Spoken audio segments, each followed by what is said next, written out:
Hello, my name is Daniela Richards, and this is my persuasive speech. The trickling shelves of libraries are starting to become haunted with the removal of books with varying contents.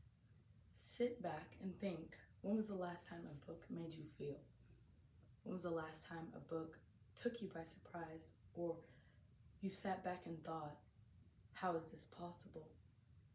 Books give access to hundreds of thousands of imaginary words.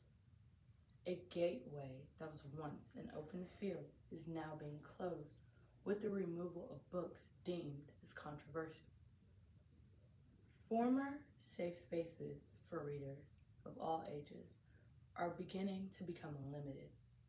While school libraries and schools should maintain a balance with providing effective educational materials, there is a huge question to how banning certain books and academic resources leads to the undermining of a student's intellectual freedom. This also goes on to question and ask how a student's ability to see and understand diverse experience becomes remote. Seemingly pushing for a balance and protection for both book censorship and the banning of books.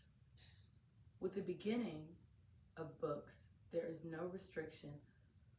With the banning of books, there is no restriction to the contents of the book or what the author is trying to enforce. This goes on to limit and silence the intellectual growth of many individuals, not just the author. I stand firmly on the belief that books should not be banned within schools. Books have served and are a catalyst for intellectual freedom and are tools to teach critical thinking. Schools who limit literature are silencing the growth of minds beyond just the authors, but also the students.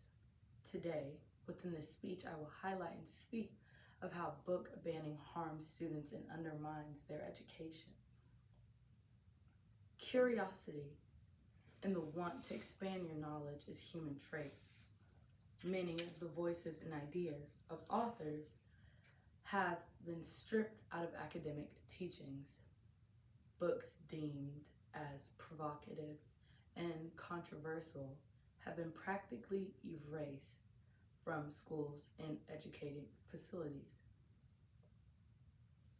This also is causing for a removal of books within academic teachings. Many historians and simple educators question if certain books should be banned from schools. The bottom line being the question of book censorship and how it goes beyond the stories that's being told. It's that overall question of the erasement of the prior generation's trauma. Can things be viewed as bad simply be forcibly forgotten? Should there be a protection for intellectual freedom for future generations? Will books that were once normalized be something of the past within the next 10 years? Books are tools for critical thinking and push for the advancement of one's mind. The complex ideas within books can help students feel more connected with their environment and their social areas. Studies show how students who are not fluent in the English language garnered more of an understanding of English through books that they had access to. Take, for instance, a book such as The Hate That You Give. A radical book published in 2017 handled themes of police brutality and systemic racism. Topics like these have become the harsh realities of many individuals of varying races. Critics spoke negatively of the author Angie Thomas and her description of violence and the idea of anti-police rhetoric. There is a drastic push, and there was a drastic push to get this book removed from classrooms and from teaching. Schools should establish age restriction for certain materials viewed as graphic or that handle mature themes. This normally stems from parents voicing their concern with provocative or explicit materials. But there is no age requirement or limit to the traumas that many students face. Books, such as The Hate That You Give, are similar to the experience that students are living with. Books that mention or hold mature themes also tie back to the originality and the life story of not just the characters, the students who are reading them. Books such as The Hate That You Give mirror the lives that many students are experiencing outside of the simple walls of their high school or middle schools or even colleges. The removal of books such as The Hate That You Give or those with similar content denies students the ability to address social issues and minimizes the experiences that they overall face.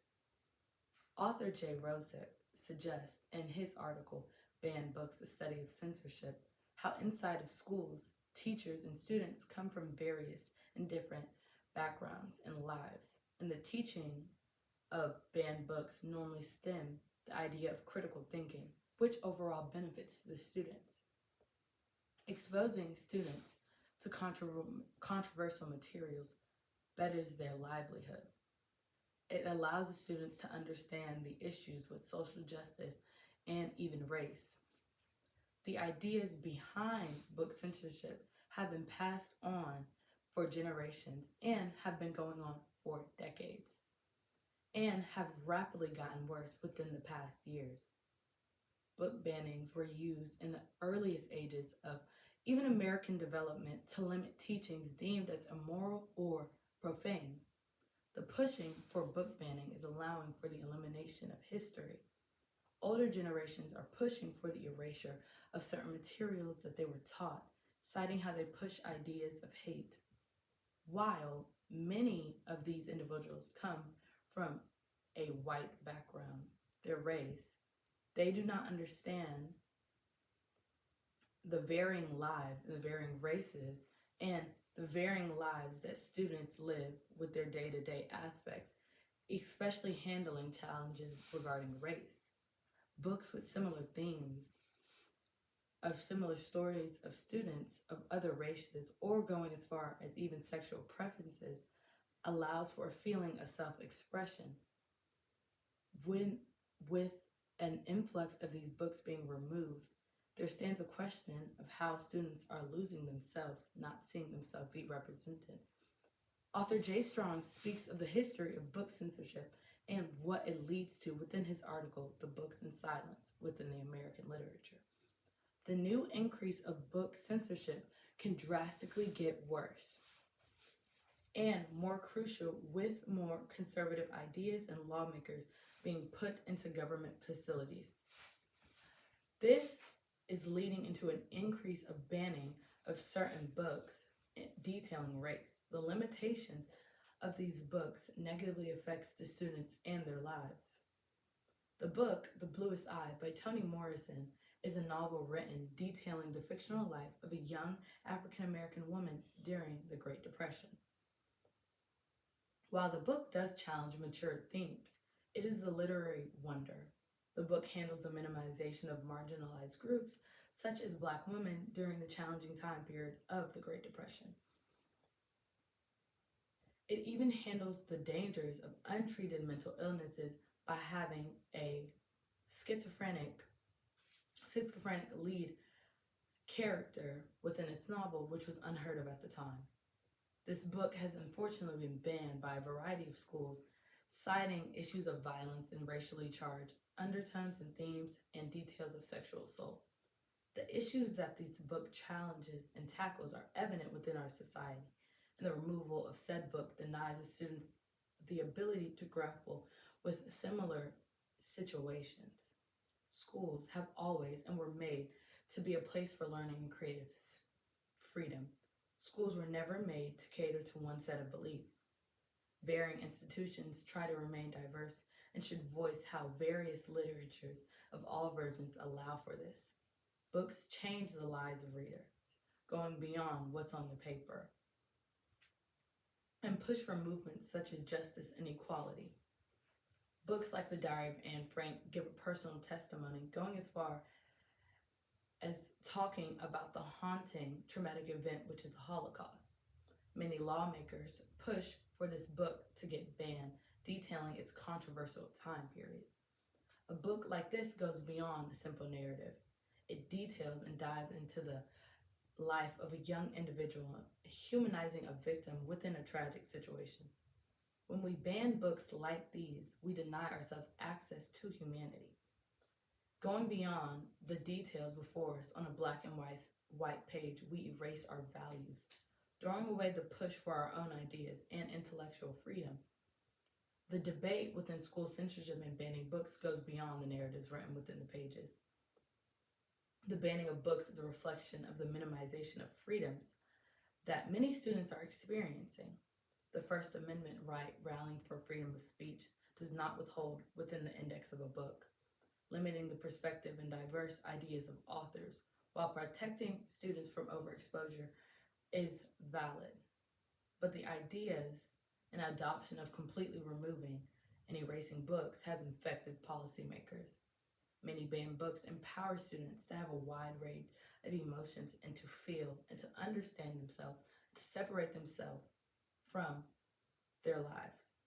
Schools, especially school libraries, should maintain and remain a place to grow within their intellectual freedom.